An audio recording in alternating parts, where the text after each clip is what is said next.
Oke, mari kita mulai sesi debriefing ini. Kita semua di sini memposisikan diri sebagai analis manajemen resiko dan auditor kebijakan publik. Hari ini kita bukan mau membahas insiden kriminal biasa.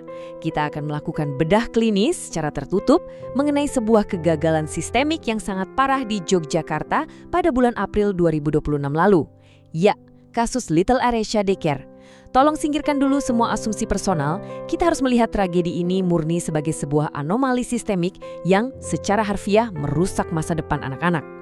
Coba kita lihat fakta klinisnya langsung. 53. Angka ini bukan sekedar statistik di atas kertas ya. Ini adalah 53 anak balita yang sah terdata sebagai korban kekerasan fisik dan verbal. Dari hasil investigasi, 13 orang ditetapkan sebagai tersangka. Dan bayangkan, operasional mereka ini ternyata menampung total 103 anak. 103, ini jelas operasi skala besar. Dengan rasio dan skala sebesar ini, secara analitis mustahil banget kalau ini cuma ulah acak 1 atau 2 orang. Untuk bedah kasus hari ini, kerangka audit kita mencakup 4 area. Kita mulai dari anatomi kasus, lalu kita masuk ke institusionalisasi kekerasan, membedah titik buta birokrasi, dan terakhir menganalisis paradoks keamanan versus ekonomi. Bagian pertama, anatomi kasus. Kita lihat fakta-fakta klinisnya di April 2026 sebagai landasan. Kita runut dulu timelinenya secara objektif. Tanggal 24 April, kepolisian menggerebek lokasi dan menemukan bukti visual yang gak terbantahkan, anak-anak dalam kondisi terikat. Hanya butuh waktu 24 jam, di tanggal 25 April, polisi langsung menetapkan 13 tersangka, termasuk pimpinan yayasan. Tanggal 26, intervensi medis masuk, Pemkot langsung membentuk tim pendampingan psikologis. Dan puncaknya, di 27 April, KPAI menuntut tempat ini ditutup permanen. Intervensi negara memang terlihat cepat setelah meledak, tapi mari kita lihat dampak dari keterlambatan pencegahan sebelumnya. Ini adalah bukti forensik medisnya, dan jujur aja kerusakannya luar biasa parah. Anak-anak yang harusnya ada di fase emas pertumbuhan malah mengalami speech delay yang ekstrim. Beberapa dari mereka bahkan sampai nggak bisa jalan secara normal dan butuh terapi tumbuh kembang cuma karena terlalu sering diikat. Belum lagi trauma psikologisnya. Mereka jadi ketakutan berlebihan sama orang baru, muncul gejala psikosomatis kayak tiba-tiba sakit perut, sampai tantrum dan perilaku yang sangat agresif. Beban dari rekam medis ini memaksa kita untuk mencari tahu persis akar masalah operasionalnya. Bagian 2. Institusionalisasi kekerasan. Standard operating procedures dari sebuah penyiksaan. Sebagai analis, kita harus stop pakai narasi oknum. Coba kita lihat perbandingan standarnya. Di daycare normal, anak dikelola dengan pengawasan aktif. Di Little Aresya, prosedurnya adalah tangan dan kaki anak diikat di jam-jam tertentu. Di tempat normal, orang tua punya akses komunikasi terbuka. Di sini, orang tua dilarang keras lewat dari gerbang depan. Kalau anak nangis, wajarnya ditenangkan, dicari tahu butuhnya apa. Di fasilitas ini, mereka dibentak, diabaikan, dan diikat secara fisik. Jadi ini bukan sekedar kelalaian penjagaan. Ini adalah sebuah desain operasional. Temuan analitis kita ini divalidasi langsung oleh KPAI. Ada indikasi yang sangat kuat kalau kekerasan ini adalah sebuah SOP, sesuatu yang terstruktur, dilakukan secara masif dan dipatuhi oleh semuanya dari atas sampai ke pengasuh harian. Bagaimana mungkin sebuah lembaga pengasuhan secara sadar mendesain sistem yang menyiksa anak? Jawabannya sangat klinis, demi efisiensi biaya dan orientasi bisnis semata. Bagian 3, titik buta birokrasi. Kalau memang mereka punya sistem seburuk itu, kenapa luput dari pantauan? Kita bahas kegagalan pengawasan dan perizinannya. Lihat statistik nasional ini. 44%.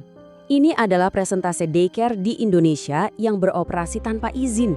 Di beberapa daerah bahkan, fasilitas yang punya izin resmi itu cuma sekitar 10%. Artinya apa? Little Aresya ini bukan anomali tunggal, melainkan gejala dari sebuah ruang hampa administratif yang sangat-sangat masif di sistem kita. Padahal kalau kita bicara regulasi, kawat jebakannya itu udah jelas banget lewat Permendikbud nomor 2 tahun 2022. Mereka wajib terdaftar di sistem Dapodik, harus punya izin operasional Pemda yang ketat, wajib punya nomor pokok sekolah nasional, rekening bank juga harus disetujui, dan harus rutin update data tiap 31 Agustus. Regulasi pengawasannya ada berlapis-lapis, tapi semua alarm birokrasi ini gagal berbunyi. Jadi kita sampai pada pertanyaan klinis yang paling fatal. Bagaimana sebuah operasi ilegal yang memegang nasib 103 anak bisa sama sekali nggak terdeteksi oleh Dinas Pendidikan setempat selama bertahun-tahun? Mereka ini nggak beroperasi di bawah tanah loh. Mereka ada di tengah perumahan, rekrut staf, dan melayani ratusan keluarga tiap hari. Ini adalah bukti nyata bahwa pengawasan kita cuma hidup di atas kertas, tapi buta total terhadap realitas lapangan. Bagian 4. Paradoks keamanan versus ekonomi. Kita akan membedah faktor risiko sosial ekonominya. Kita harus zoom out untuk melihat gambaran besarnya. Kenapa orang tua menempatkan anak mereka di tempat yang buta pengawasan? Tekanan ekonominya sangat nyata. Keluarga pekerja saat ini dituntut mati-matian untuk mempertahankan dual income. Ayah dan ibu harus bekerja. Jadi, daycare itu bukan lagi sekedar pilihan kenyamanan, tapi kebutuhan darurat setiap hari. Sayangnya, di tengah kebutuhan yang mendesak ini, negara gagal menyediakan fasilitas yang aman, punya izin, dan diawasi dengan benar. Permintaan sangat tinggi, tapi suplai ruang amannya luar biasa langka. Situasi inilah yang menciptakan jebakan sistemik. Karena fasilitas resmi sangat langka, orang tua terpaksa berjudi, mengandalkan rasa percaya di permukaan saja karena mereka dituntut harus segera kembali bekerja.